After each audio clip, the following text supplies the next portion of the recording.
Queremos dar a todos la muy bienvenida.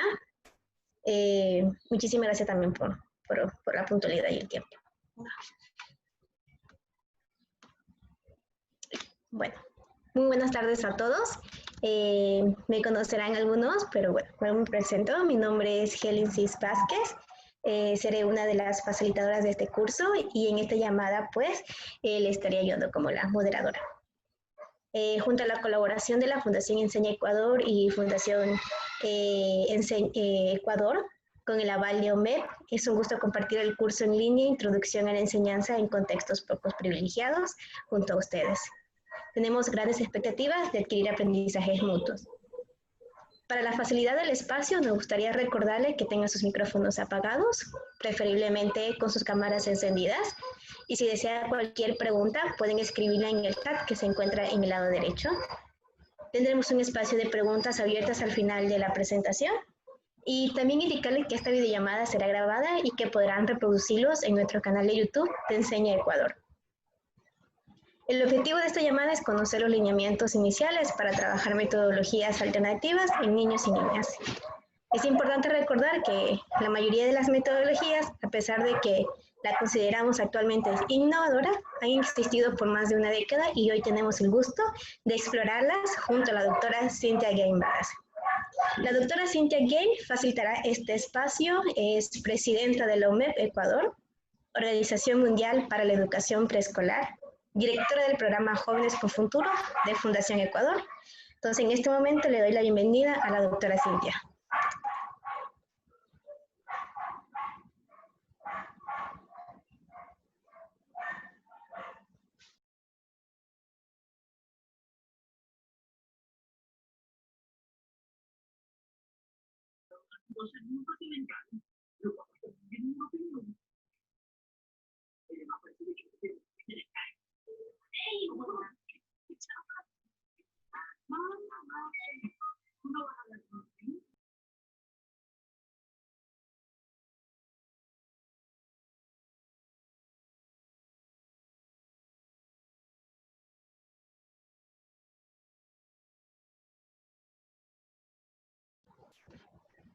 Capaz la doctora tuvo un inconveniente.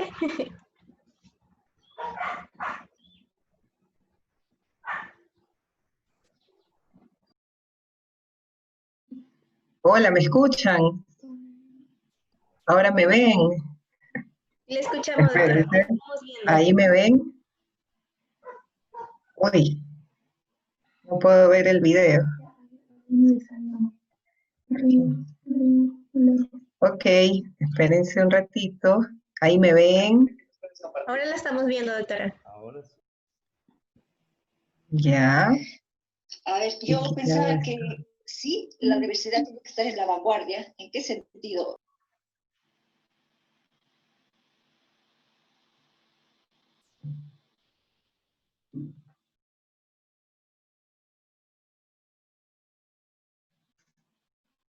Mucha publicidad.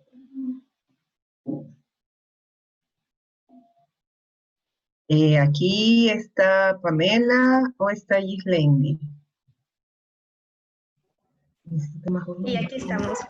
¿Sí nos puedes escuchar? Ok, tenemos algunas personas que están participando el día de hoy. Más que todo, agradecerles que hayan tomado la opción de, para los que no están no están formados en la pedagogía, asumir el reto de entender un poco la pedagogía. Y para los que son maestros, de vocación también, porque todos lo somos, y no tienen idea de qué es lo que les estamos hablando en pedagogía, es muy interesante que podamos tener este espacio para poder compartir y poder aprender. Esta videoconferencia, como los chicos de Enseña Ecuador le pusieron, es altamente recomendada. Es recomendada más que todo porque tenemos un espacio de interacción. Este mundo de pantallas donde tenemos muchos plasmas, muchas imágenes, y tenemos que aprender de esas imágenes, compartir con esas imágenes, es lo que realmente hace importante retomar un poco la importancia de qué es un modelo pedagógico.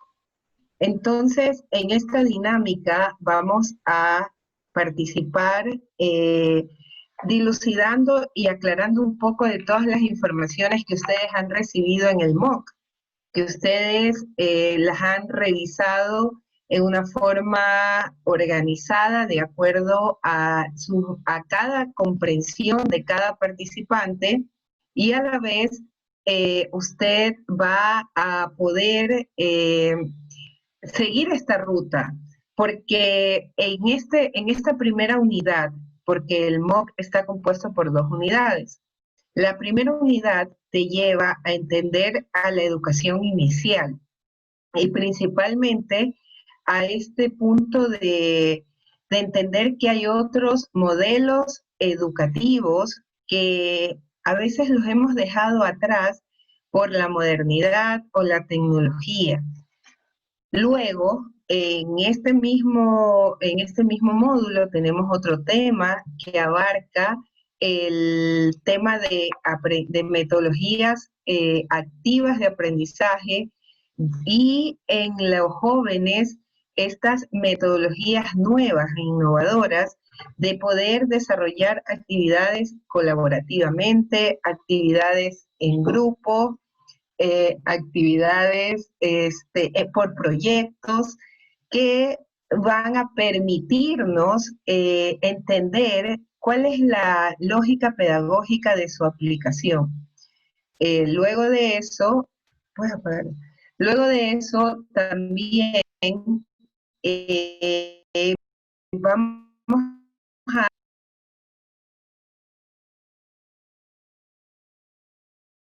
aprender, y en los jóvenes metodologías flexibles, como son la escuela nueva, como es la educación. Vamos a tomar un análisis de un caso que es el programa Jóvenes con Futuro de Fundación Ecuador. No quisiera decir vulnerables, sino comunidades donde hay muchas ganas de aprender a través de un modelo que implica desarrollar habilidades para la vida. Entonces, haciendo esta línea y esta ruta en esta videoconferencia, que tiene 2 puntos principales. Trabajar ya sea a través de, creo que las preguntas que pueden hacernos por el chat, y asimismo algunos podrán intervenir, si más no me equivoco, y podrán aclarar algunas dudas de las informaciones que están en el documento. Entonces voy a partir simplemente haciendo unas pequeñas cápsulas que les van a permitir entender la lógica y la secuencia de la actividad y del contenido que ustedes tienen. Cuando nosotros hablamos de educación inicial, hablamos de metodologías activas, y ya hace en los años 70, para poder trabajar en lo que hoy se llama educación inicial, que antiguamente se la conocía como preescolar o educación parvularia, teníamos en ese contexto nosotros una metodología basada mucho en lo lúdico. Lo lúdico hasta el día de hoy prevalece en la forma de aprender. Los seres humanos necesitamos sentirnos identificados cuando aprendemos.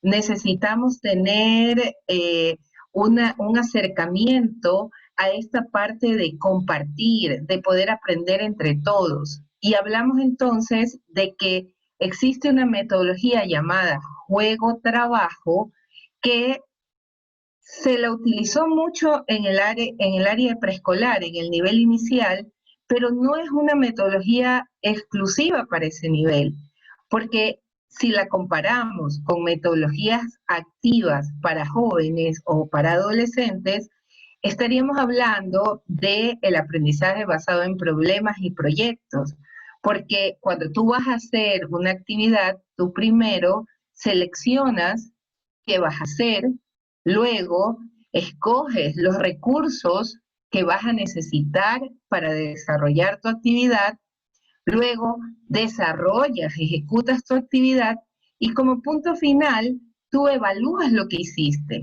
Quizás a veces nos olvidamos en el día a día, tanto los maestros como los estudiantes, de decir al final, ¿qué hice?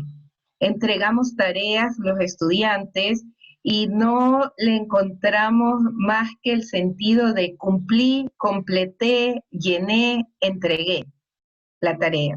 Pero no llegamos a un análisis de comprender qué es lo que yo estoy aprendiendo. Entonces, estas metodologías activas que partían del juego-trabajo aparecen después de la Segunda Guerra Mundial. Estamos hablando que ya casi van a ser 100 años de que existen. Tenemos metodologías basadas en posguerra, donde suceden cosas similares a lo que nos está pasando hoy en la pandemia. A diferencia de que cayeron bombas, destruyeron colegios, aquí tenemos colegios sin estudiantes, tenemos instituciones educativas que están vacías y que no han podido en este momento ser, llamémoslas, habitadas por los estudiantes ni por los docentes. Esos espacios, así mismo como pasó en la posguerra, tuvieron que reinventarse desde la lógica de utilizar los recursos que tengo a la mano, conocer cómo mi estudiante se acerca a esos recursos y utilizar algo que creo que los seres humanos no debemos de dejar a un lado por más del cúmulo de conocimientos que podamos tener, la imaginación y la creatividad. Es así que ustedes debieron haber revisado las tendencias o las corrientes que trabaja Reggio Emilia, que trabaja Waldorf y que trabaja Montessori.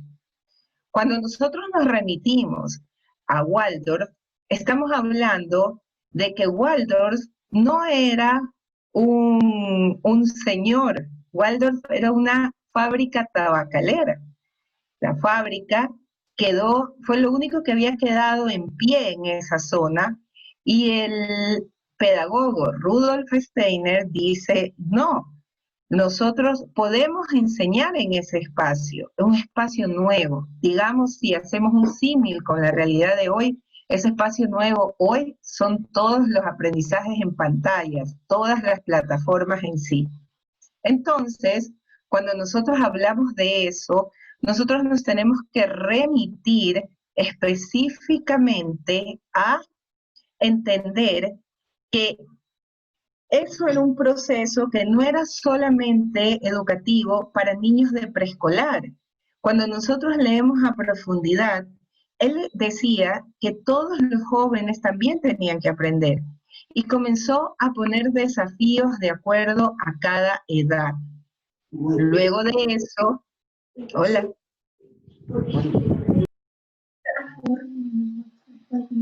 Luego de eso, nosotros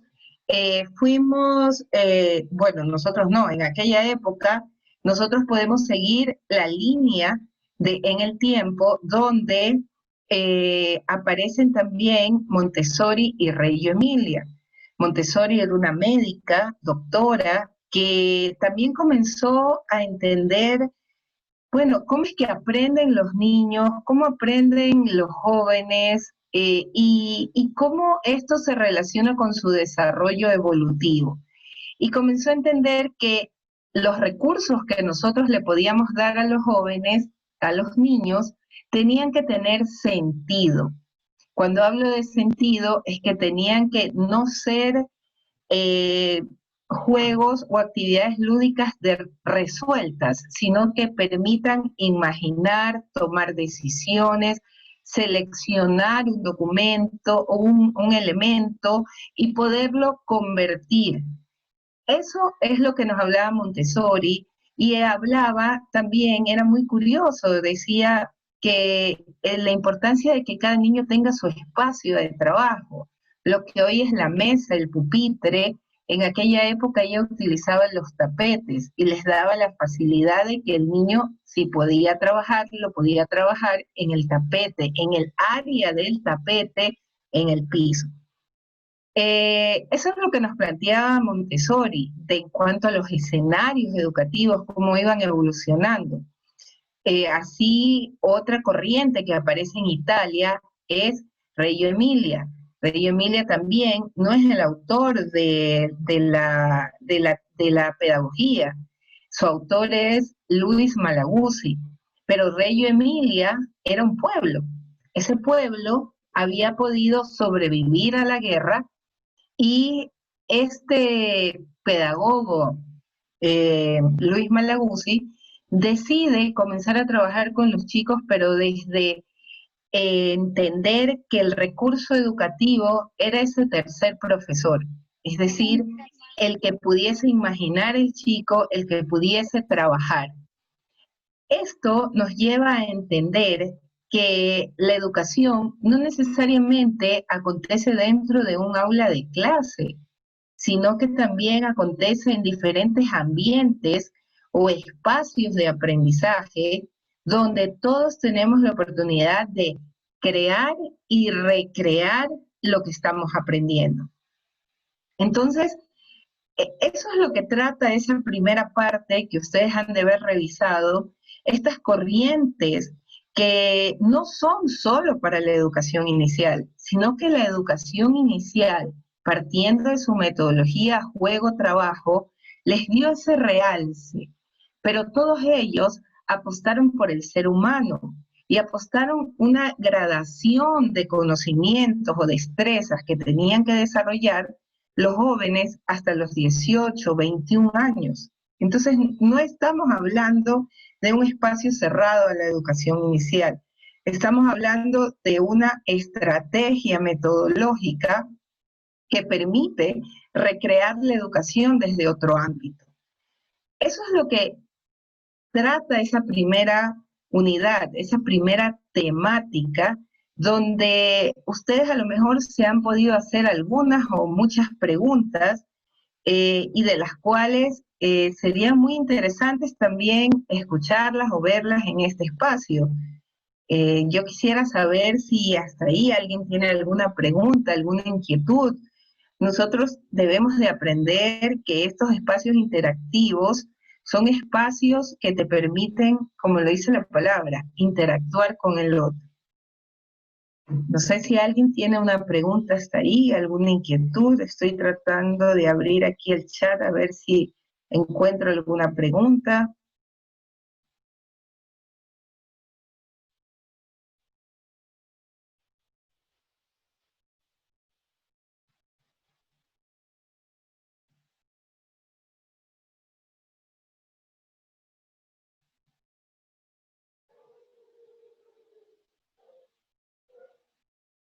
No. Hasta ahora todo claro me ponen.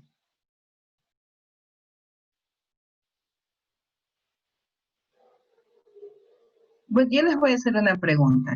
Cuando nosotros planificamos alguna actividad,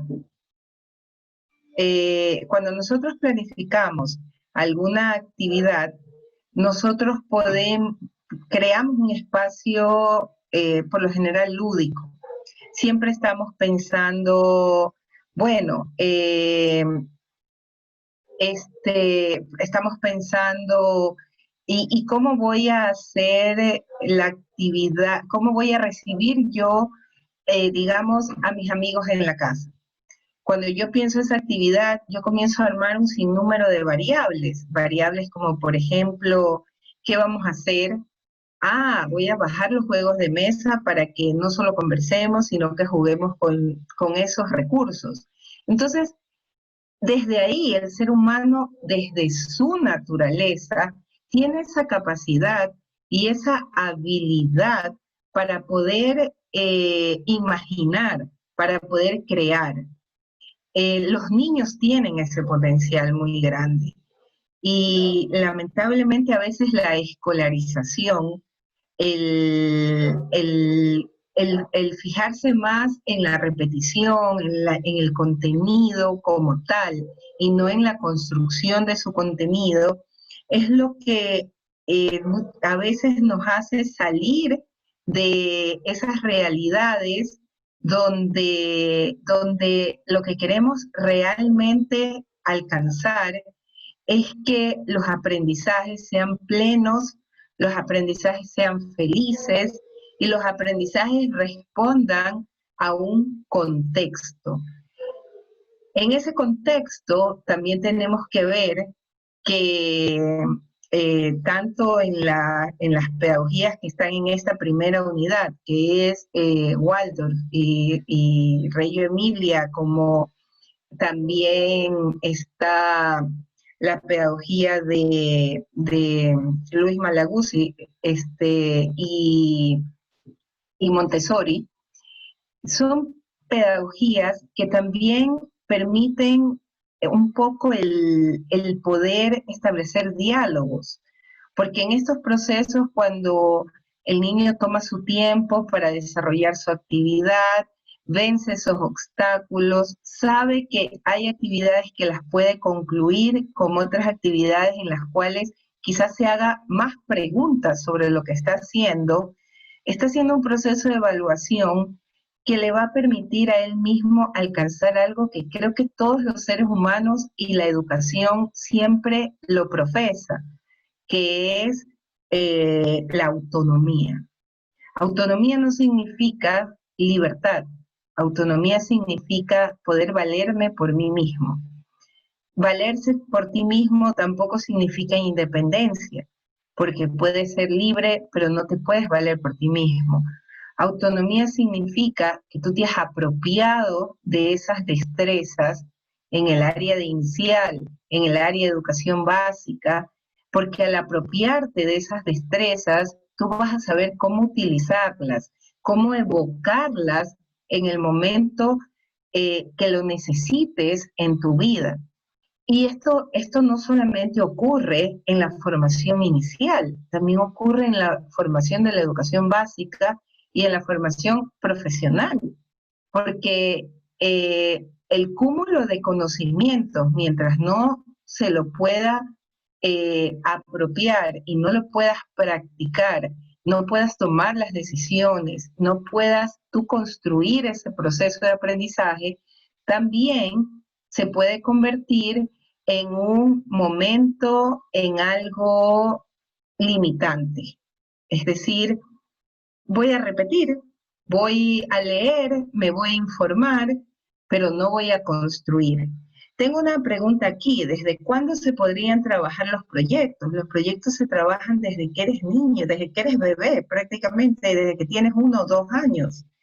El niño planifica lo que está haciendo.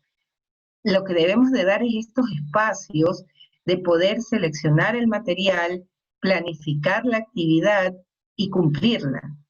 Sí hay proyectos desde el área de preescolar. En el área de preescolar también los niños pueden decidir cómo armar el proyecto de alguna temática. Hoy estamos hablando de que es una pandemia, hay un virus, entonces podrías crear un proyecto con ellos viendo cuáles son los cuidados que debemos de tener ante situaciones de emergencia, cómo aprender en estos espacios virtuales se han convertido en establecer ciertas metas y proyectos. Entonces, no se puede decir que proyectos solamente lo voy a aplicar con la metodología ABP y cuando los chicos estén en bachillerato o en básica superior.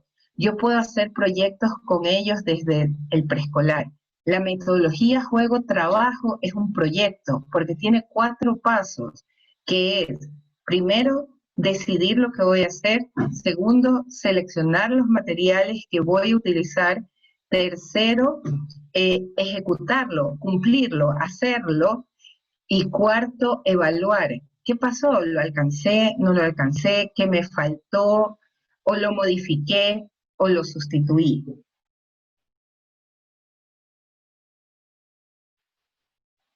ha dicho que la educación no necesariamente acontece dentro del aula, y estoy de acuerdo. Andrea, efectivamente, tenemos que hacer una diferencia entre educación y la pedagogía. La educación acontece desde la familia, porque la familia es el primer agente educador. Los ambientes de aprendizaje que diseñamos para la educación cambian desde cómo organizamos la habitación de nuestros hijos. A lo mejor viene un papá fanático, digamos, de la Liga de Barcelona, de Melec, del Flamengo, no sé, de cualquier equipo de fútbol, y decide ponerle un póster en una de las paredes de la casa, del cuarto, perdón, de la habitación del niño, para que él tenga ese referente.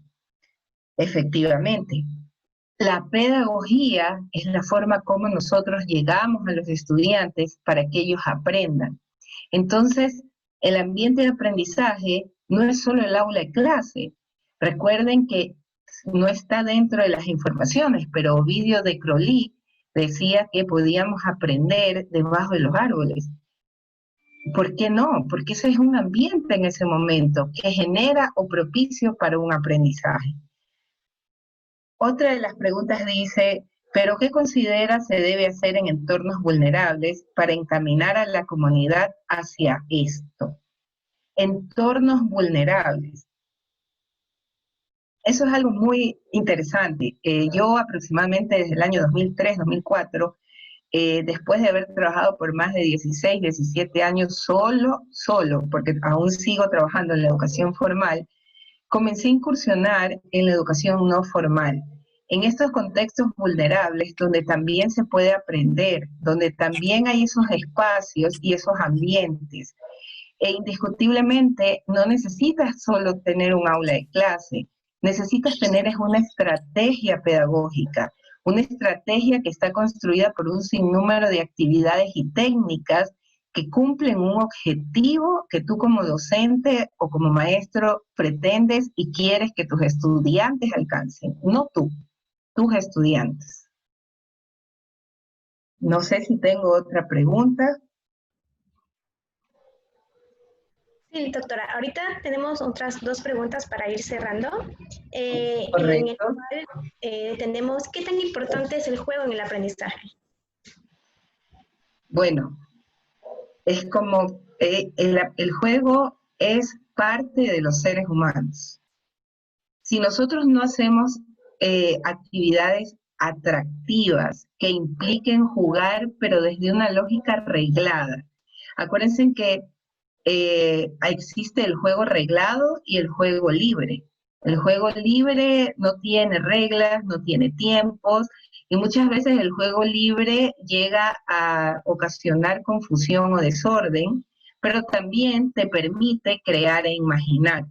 El juego reglado tiene pautas, tiene tiempos.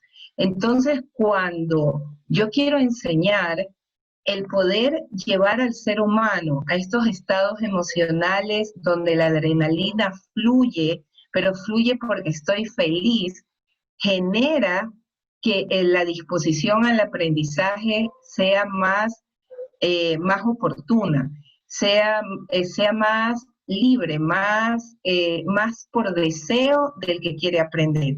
Entonces el juego es importante incluirlo, pero el juego no como competencia, el juego como estrategia didáctica.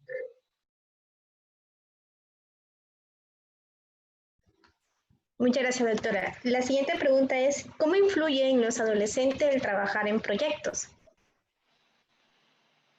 A ver, trabajar en proyectos con adolescentes implica que tú primero tienes que desarrollar en ellos ambientes de colaboración, luego ambientes de cooperación.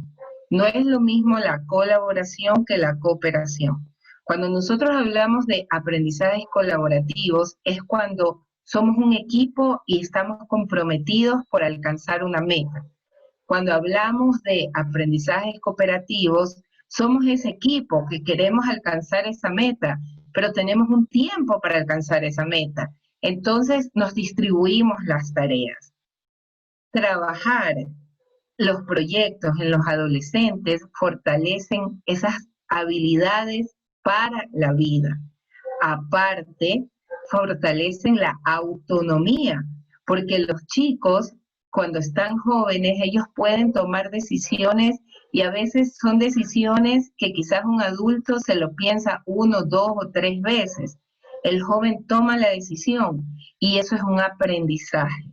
Y de ahí hay teóricos que ustedes pueden encontrar que hablan que es muy importante el aprendizaje ensayo-error, porque ese te permite a ti mismo identificar qué es lo que tengo que mejorar.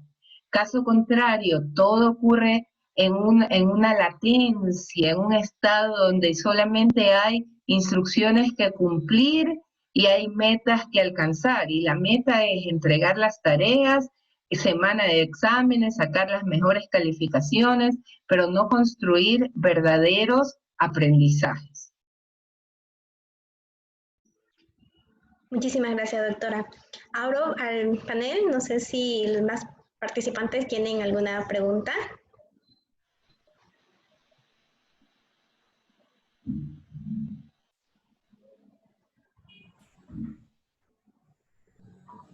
Pueden abrir sus micrófonos, no hay ningún inconveniente. Ay, me encantaría escucharlos. Será un honor poder escucharlos y verlos. Cintia. Creo que de parte de muchos de los que no somos docentes, tenemos como ciertas, tal vez, trabas en comprender lo que es la pedagogía tradicional, ¿no? Porque entramos a instituciones educativas donde tenemos esta mentalidad de lo que usted nos acaba de mencionar, ¿no? Salgamos del aula, hagamos actividades diferentes y demás. Y como dicen tradicionalmente, ¿no? Nos encontramos con piedra porque la pedagogía tradicional, que no sé realmente, yo desconozco, no sé cuál es, pero esa pedagogía tradicional que nos dicen a nosotros dice que todo debe llevarse dentro del aula. Entonces, un poco lo que quiero comprender y mi pregunta hacia ustedes, ¿cómo hago esta mediación? ¿Cómo puedo trabajar en una institución y hablar con otros docentes que tal vez están más guiados hacia lo tradicional? ¿Qué estrategias o qué discurso podría yo llevar a cabo desde la pedagogía para un poco no voltear, porque seguramente esta pedagogía tradicional también tenga como sus muchos beneficios, pero sobre todo para poder alcanzar al resto de docentes en el por qué también es importante también son importantes las pedagogías no tradicionales como estas, ¿no? Bueno, muy interesante tu pregunta, Jimena. Efectivamente, hay algo que ocurre muchas veces en las instituciones educativas, que es la escolarización, más que la pedagogía tradicional. La escolarización te dice que hay tiempos, que hay horarios, que hay espacios y que todo está armónicamente estructurado. Eso te dice la escolarización. Las pedagogías, que son las estrategias que los docentes utilizamos, son pedagogías que han ido evolucionando en el tiempo. Y eso implica romper paradigmas, paradigmas que van desde pedagogías o modelos pedagógicos tradicionales que funcionaron en determinada época. Un punto. Segundo punto, los maestros innovadores o los maestros que quieren una transformación en la educación, buscamos siempre hacer ese cambio en el tiempo, porque el tiempo nos marca un nuevo interés por aprender.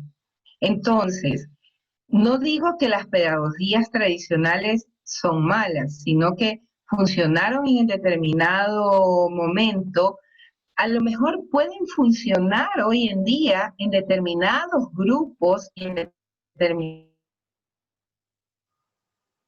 espacios, pero sí lo que tú dices, desafiar a lo tradicional implica algo que yo siempre les digo a los maestros. A veces queremos hacer el desafío extremo, un cambio total, E innovar no es cambiar ni sustituir. Innovar es rescatar lo que tengo en este momento, de lo que tengo, qué cosas yo puedo seguir utilizando y qué le puedo ir mejorando o incorporando. Y eso es un proceso paulatino, no es un proceso de abrir y cerrar los ojos. Entonces, cuando tú vas haciendo todas estas actividades, algo que yo lo comento y en algunas charlas lo he dicho, la sistematización. Los maestros debemos de comenzar a escribir los resultados de nuestros diseños de clase, qué alcanzamos, qué nos funcionó, qué no debemos de volver a utilizar. Y eso va a hacer que esos ambientes y esos sistemas escolarizados comiencen a ver otras formas de enseñar. Y así tú puedes no solamente decir, voy a cambiar esto y voy a poner esto de acá, sino que tengo un resultado que me está dando realmente resultados redundantemente positivos, resultados que mis estudiantes están conquistando aprendizajes y se están apropiando de aprendizajes. Entonces, esa realidad que tú hablas es una realidad que muchas veces existe por la postura paradigmática que tenemos los profesores o que tienen las instituciones educativas. Paradigmas que implican que hay que evolucionar en el tiempo, hay que ofrecer no necesariamente nuevos servicios, porque debemos de diferenciar entre servicios educativos que yo le quiero implementar a mi institución con el modelo pedagógico con el que quiero que mi institución y mis estudiantes alcancen ese perfil de salida y ese ideario que planteamos como institución para el estudiante. Entonces, creo que por esa línea es que tendrías que hacerlo. Es muy difícil cambiar las cosas tan rápido, pero cuando tú vas haciendo pequeñas combinaciones y vas incursionando en estas posibilidades de ir innovando, es lo que realmente te puede llevar a que todos piensen y crean que es importante la innovación. Un poco solo para... ¿Me da la palabra? Después. Solo quería corroborar. Es como innovar de a poco, pero también con base en resultados, ¿no? Y demostrar esos resultados. Es que si no, no hay innovación. La innovación no ocurre con voy a quitar esto y voy a poner esto. Eso es cambio. En educación, innovación es, tengo esto y ahora que tengo esto, yo voy a ver qué cosas me están funcionando, qué cosas creo que tengo que descartar, o a lo mejor en la segunda experiencia las incorporo, pero si yo no las sistematizo, si yo no las voy organizando, yo no puedo después decir cuál es la innovación que quiero hacer, sino que hice un sinnúmero de juegos y de movimientos de fichas sin sentido. Sí, yo quería primero agradecerle, me parece interesante la exposición. Sin embargo, me parece que es bien importante tomar en cuenta que las políticas educativas son las que influyen en todo el quehacer. Si bien es cierto, pueden existir modelos educativos innovadores en las instituciones, pero estas tienen que estar siempre apegadas a la política educativa nacional, porque como sabemos, funcionamos como sistema. Eso por un lado. Por otro lado, me pareció interesante, y es la primera vez que escucho, que se puede trabajar los proyectos con niños desde 1 año.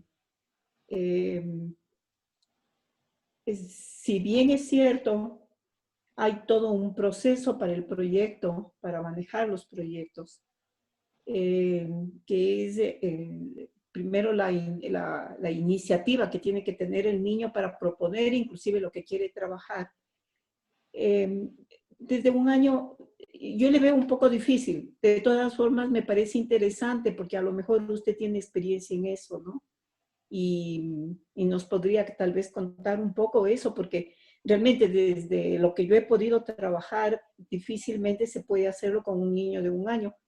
Sí, bien es cierto, desde los 3 años algo se puede comenzar y a los 4 años ya se puede trabajar con mucho más fuerza. Pero a lo mejor en 1 año habría que verlo, ¿no? Y me parece interesante por eso la experiencia. Así es. Gracias por la pregunta. Efectivamente, cuando hablamos nosotros de proyectos, es lo que yo hacía y enfatizaba. No es lo mismo el ABP, el aprendizaje basado en proyectos, que hablar de que los niños en inicial no pueden desarrollar proyectos, porque si comparamos con la metodología juego-trabajo, tiene 4 procesos que nos implica generar un proyecto de yo estoy decidiendo hacer esto y lo voy a terminar. En el caso de los niños pequeños de 1 o 2 años, ellos tienen proyectos que están basados en sus destrezas de vida. Por ejemplo, algo que los maestros de inicial y también podría ser de toda la educación eh, básica y bachillerato, y estas metodologías que están puestas de Waldorf, Reggio-Emilia y Montessori, dicen que lo más importante es la documentación. Documentar significa que yo voy a ir registrando todos esos alcances que el niño va teniendo.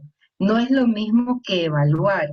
Y luego voy a tomar decisiones para construir con él esos progresos. ¿Cuáles serían los pequeños proyectos que los niños en esas edades tienen? En esas edades los niños tienen proyectos de comenzar a caminar. No te lo verbalizan porque recién están comenzando a hablar. Pero el adulto que acompaña el desarrollo evolutivo de ese niño, ya sea el maestro o el padre de familia, al documentar cómo el niño va incorporando la estrategia de caminar ya con firmeza, caminar sin el pañal, porque el pañal los tambalea, caminar con seguridad, va generando en él esa autonomía y esa confianza de que él puede alcanzar su meta. Luego después corre y no nos dimos cuenta que estamos queriendo controlarlo porque se nos fue de las manos. Entonces, cuando hablo de proyectos en esas edades, tienen que ver mucho, no con estimulación temprana, pero sí con la psicomotricidad. La psicomotricidad permite que los niños desarrollen pequeños proyectos que muchas veces no son verbalizados, pero son exteriorizados, porque ellos comienzan a hacer este proceso de alcanzar esa meta. Se caen miles de veces, se paran, a lo mejor encuentran que es mucho más seguro sacarse los zapatos para caminar. Son pequeños proyectos que ellos están imaginando. ¿Cuál es el rol del docente y en este caso el cuidador o el padre de familia? Es documentar, discutirlo, conversarlo, y en las instituciones educativas donde tenemos los espacios de cuidado diario o tradicionalmente se los llamaba guarderías, es muy importante que las maestras que están a cargo de esos grupos pequeños puedan documentar. La documentación implica todo un proceso. Cuando tú documentas, estás construyendo un proyecto con los niños de corta edad. No sé si me explico. No sé, yo solamente plantaría algo nomás. Tal vez no hablaría de proyecto, pero bueno, a lo mejor desde el punto de vista que usted está planteando, sino más bien como logros. Logros que se van dando en cada una de las etapas del desarrollo, que por supuesto lo que usted nos plantea es algo importantísimo, que es la documentación, porque son los anecdotarios que se van dando para poder ir registrando e inclusive poder ver el avance que tuvo y poder inclusive contrastar con los mínimos que debe desarrollar también el niño y poder de esta forma ayudar. Creo que más bien, sí, yo creo que estamos hablando de lo mismo, ¿no? O sea, solamente es un poco tal vez en cuanto a la parte de conceptual nomás, sí. Claro, por eso le contextualicé desde lo que es el ABP de proyectos, que no es pensar en la estructura rígida que tiene esa metodología, sino de que también debemos, y en la educación inicial, hablamos, como usted lo dijo claramente, niños de 3 y 4 años, que ellos ya comienzan a tener sus decisiones y nunca cumplen su proyecto porque se distraen, atrajeron algún otro juguete, y el proyecto se quedó a medio camino, pero ellos comienzan a planificar. Los niños pequeños, dentro de las edades muy tempranas, de 1, 2, hasta 3 años, ellos tienen esos deseos que son proyectos de vida, o sea, parten mucho más de su habilidad, y como usted lo llamó, logros, los logros vendrían a ser los indicadores con los que yo voy a evaluar y voy a medir el progreso de ese niño. Pero el niño en sí, por su naturaleza, tiene un objetivo que lo puede construir como un proyecto. Yo quiero caminar, yo quiero ya correr, ya todos caminan y yo, ¿por qué no puedo? Y comienza a hacer diferentes acciones de quitarse los zapatos, ponérselos, y eso te va dando como cierto equilibrio para caminar. Es como cuando te compras los zapatos, el zapato que no te queda bien no te lo vuelves a poner porque te lastima. Igual los chicos van haciendo eso. Pero va por esa línea iba mi acotación en relación a los proyectos, que los niños también tienen proyectos que hacer. Y muchas veces los profesores nos escolarizamos, o como usted lo dijo, el sistema no te permite desescolarizarte, sino que tienes que hacerlo simplemente cumpliendo lo que dice el currículo. Y ahí tendríamos otra discusión, porque tendríamos que, no discusión, sino otro compartir y debate, porque tendríamos que separar lo que es el currículo de lo que es el modelo pedagógico. Están juntos, pero el currículo en este momento es el que nos determina el Estado. Gracias. De acuerdo. Gracias a usted. Tenemos la mano alzada de Paola, entonces les invitamos a esta última pregunta. De ahí les rogamos también que cualquier otra inquietud que tengan las pueden anotar, o incluso ahí también pueden ir a la plataforma, que tenemos un espacio de foros e inquietudes. Las pueden llevar ahí y gustosamente las estamos respondiendo. Incluso entre nosotros mismos podemos ir comentando, argumentando para este aprendizaje mutuo. Entonces, Paola, con mucho gusto te brindamos este último espacio para cerrar y al final un pequeño recordatorio nada más para todos.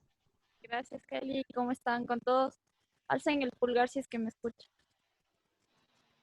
Ya. Era como una acotación a lo que decía la compañera anterior, y es que hay un problema súper fuerte al intentar como conciliar que se cambie una pedagogía, porque en mi caso,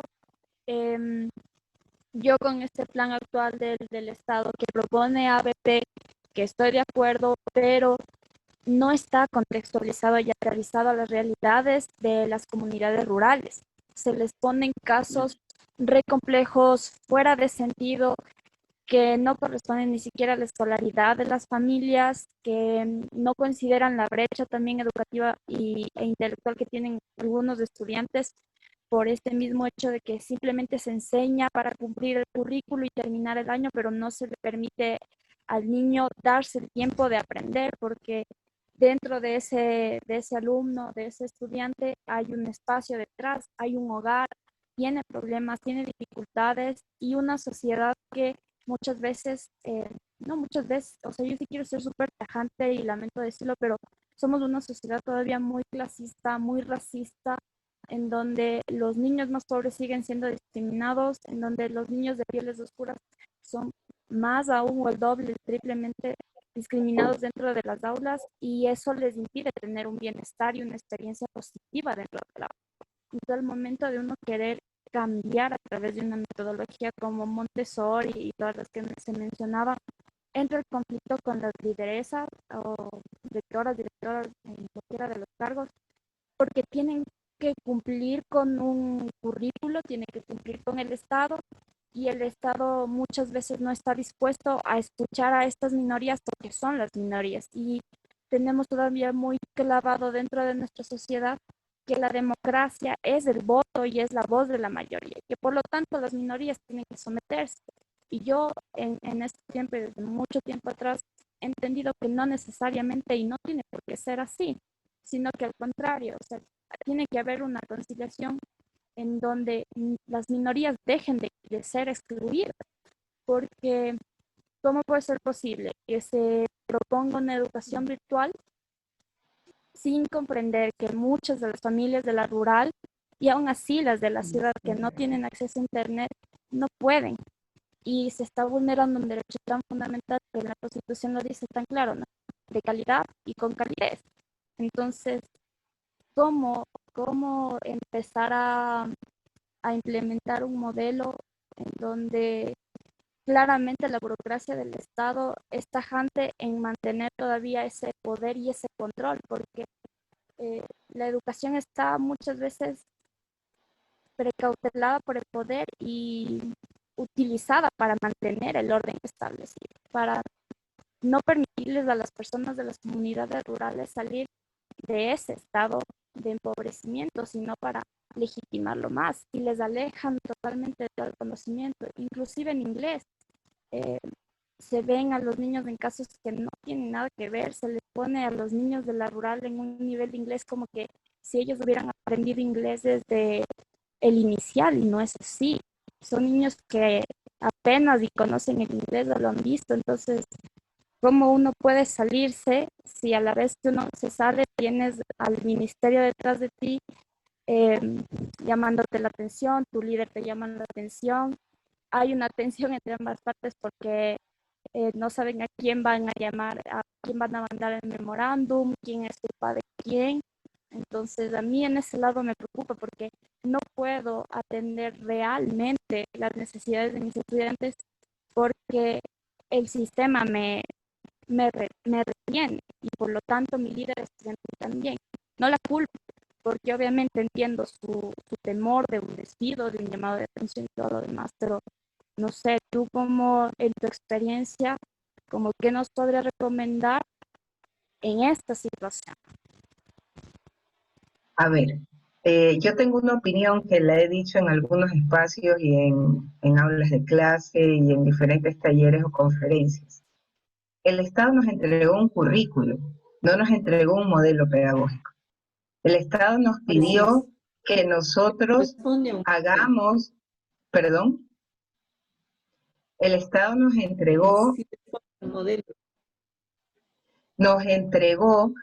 instrumentos para funcionar donde debemos de desarrollar nuestra propuesta pedagógica.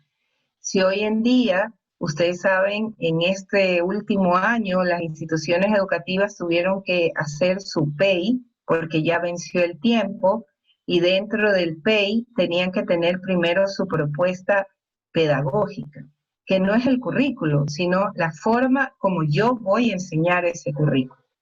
Entonces, creo que las instituciones educativas tienen ahí la oportunidad de poder incorporar nuevos modelos pedagógicos para poder ejecutar ese currículo. Es decir, esos contenidos mínimos y también alcanzables o impredecibles que el currículo nos expone para poder formar a todos los ciudadanos de nuestra nación. Eso como primer punto a tu pregunta. Como segundo punto a tu exposición es, indiscutiblemente, no podemos seguir pensando en currículos uniformes para todos, porque la diversidad no implica solo la clasificación que tú expresaste, implica el respeto, implica también el saber que el otro es diferente hasta en su forma de aprender. Entonces, creo que es muy importante que hoy, habiendo esta situación de pandemia, habiendo esta emergencia sanitaria, podamos repensar cómo replantear el sistema educativo que pueda incluir la diversidad, pero no incluirla en un solo paquete, sino en diferentes escenarios donde tú puedas trabajarlo en el contexto de tu realidad. Entonces, eso es lo que te puedo decir en relación a tu aportación, y que sí, que plantear modelos pedagógicos dentro de una institución donde el modelo pedagógico solamente es el currículo, a mí me lleva a pensar que el modelo pedagógico no está claro, porque seguimos en la educación tradicional con unos nuevos contenidos que enseñar, que es lo que nos da el currículo, o nuevas áreas que enseñar. E indiscutiblemente, hoy en día debemos entender la diversidad como una oportunidad y una posibilidad para que todos podamos incluirnos. Y la inclusión no como una diferenciación, sino, y peor, como una exclusión, sino más bien como una posibilidad de poder entender que el aprender no solamente pasa por una misma línea, sino que cada uno tiene su línea para aprender. Muchísimas gracias, doctora Cintia. De verdad, estamos encantados por el espacio que nos está ofreciendo, por los aprendizajes que nos está guiando también a cada uno de nosotros, a todos y cada uno de nuestros compañeros que están aquí. También muchísimas gracias por este espacio. Realmente es muy nutrífero para cada uno de nosotros. Como un recordatorio es que ya iniciamos la unidad de introducción, entonces estamos pendientes a sus presentaciones en el Padlet, a sus comentarios en cuanto a un video y también a un pequeño test de diagnóstico que tenemos ahí. Para el día lunes 22 iniciamos la unidad 1, donde podrán ver todos los conceptos que estamos conversando ahorita de Waldorf, juego trabajo, Reggio Emilia, se me escapa uno que me acabo de olvidar, perdón, aprendizaje basado en proyectos. Montessori, ¿verdad? Aprendizaje basado en proyectos, aprendizaje basado en problemas, aula invertida. Entonces, y igualmente va a haber como un espacio específico para que ustedes cualquier pregunta, cualquier duda desde ahora la puedan ir escribiendo y nosotros con gusto les vamos a ir respondiendo. Muchísimas gracias. Nos vemos en una próxima videollamada. Muchísimas gracias a todos. Realmente ha sido muy enriquecedor poder ver sus rostros, escuchar sus palabras, saber que hay, no sé cuántas personas, hay como 30 y pico de personas, pero sé que hay inscritas muchas más. Creo que vamos a grabar esto y lo podrán volver a ver, a escuchar, o las personas que no, también lo podrán escuchar. Y para cerrar solamente... solamente tomando una pregunta de nuestros participantes. Es verdad, innovar implica que nosotros comencemos a documentar, a registrar, porque si no, no sabemos qué estamos innovando. Eso es lo más importante que en este momento la educación tiene que hacer. Estamos en un momento de innovación, porque lo que tú expresaste, esas dificultades que tenemos para comunicarnos, para definir cómo les vamos a enseñar a los chicos de un sector, de una comunidad, implica innovación, implica repensar lo que hacemos en la educación. Con eso no tengo más que comentarles y gracias por ser parte de este MOOC y a ti también por habernos acompañado y a todos. Es un placer poder compartir lo poquito que sé con todos ustedes. Muchas gracias. Muchísimas gracias, doctora. Muchísimas gracias a todos. Nos vemos. Gracias. Gracias. Muchas gracias. Gracias. Una pregunta a las chicas es, ¿en dónde está el documento? Porque estaba hablando la doctora del documento de lectura. ¿En qué parte se encuentra? Yo he buscado estos días y no sé si me pueden ayudar. Sí, me indica su nombre y capaz yo le paso el link de la plataforma. Yo le mandé Sí, yo puedo contestar esa pregunta. Sí, lo que pasa es que se va a habilitar la unidad 1 el día de mañana. El día lunes. Entonces, el día lunes, como se habilita la unidad 1, ustedes van a poder acceder a lo que acabamos de ver. Esta es como la parte introductoria. Y después vamos a poder ir resolviendo las dudas de lo que nosotros tengamos a lo largo de todo el proceso. Por eso está abierto el foro de dudas. Y después tenemos nuestra primera evaluación y nuestra siguiente llamada para comenzar con la unidad 2. Ok, muchas gracias. ¿Contesta Ya, esa pregunta? gracias. Ya, perfecto. Gracias. Que Ya. esté muy bien. Hasta luego. Sí, sí, gracias también. Gracias. Gracias a ¿Alguien ustedes. más? Si no, para cerrar la llamada. Gracias. Sí, Cris. No me abandonen. No te voy a abandonar. O sea, ahorita no tenemos ningún trabajo pendiente, entonces, ¿desde el lunes comienzan ya a elaborarse la primera o sí tenemos que hacer algo previo? Ya, recuerden abierto, que esta perdón. semana tenemos que hacer la parte introductoria. Tienen que ustedes hacer como su presentación en el Padlet. Tienen que hacer, si tienen algunas preguntas o quieren que nosotros también tratemos algunas preguntas, aparte de las que ya nos mandaron en sus inscripciones, para que nosotros vayamos tratando estas estrategias bien adaptadas a lo que nosotros necesitamos. Y de ahí tenemos que hacer la prueba de diagnóstico para saber qué tanto sabemos de estas metodologías. Eso sería todo para estos días. Hasta el domingo. ¿Ya? ¿Alguien más? Claro. Gracias. ¿No? ¿Ha sido un gusto? Pamela, las preguntas van a ser... Son cerradas. Las preguntas... Sí, pero son sobre la base de un documento. No, solamente es para saber qué tanto nosotros sabemos de la metodología. Es diagnóstico, no es calificada, Ya, solo como necesitamos saber diagnóstico. qué tanto Ya. saben las personas de las metodologías alternativas. Eso sería todo. Ahora sí. Claro. ¿Ya? Gracias. Es sencillo. Con mucho Son gusto. 5 actividades. Ya, gracias. Gracias, Cintia. Y a todos los que están aquí, Gracias a muchísimas gracias. ustedes. Gracias. Ya nos vemos entonces en 2 semanas. Un abrazo. Adiós. Gracias. Hasta Adiós. luego.